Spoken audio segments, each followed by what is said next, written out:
এটা হচ্ছে আমের আচার।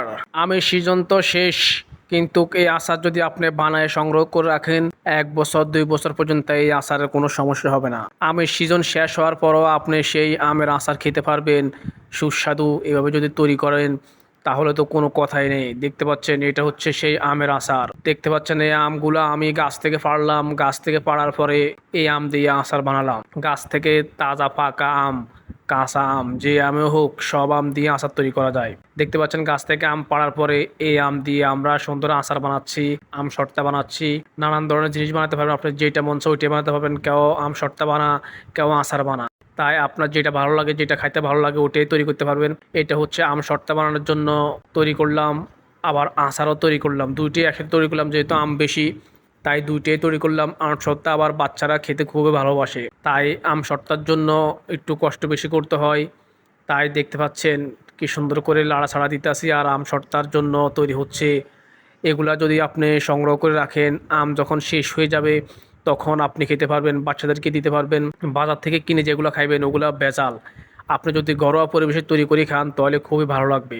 দেখতে পাচ্ছেন আম শর্টটা তৈরি করার জন্য অলরেডি সব কিছু তৈরি করি এখন রাখতে আসি, যেখানে রাখি শুকাতে হবে এগুলাকে।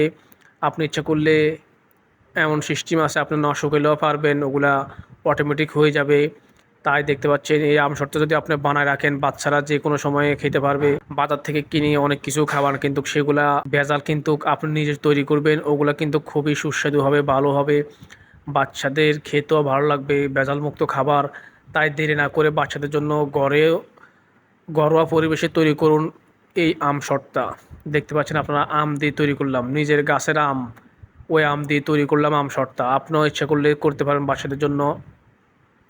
যেহেতু আমের সিজনে আপনারা অনেক রকম আম খান, এভাবে যদি আমের আচার তৈরি করেন কিংবা আম শর্ত তৈরি করে রাখেন তাহলে কিন্তু পরবর্তীতে আম শেষ হয়ে গেলেও খেতে পারবেন।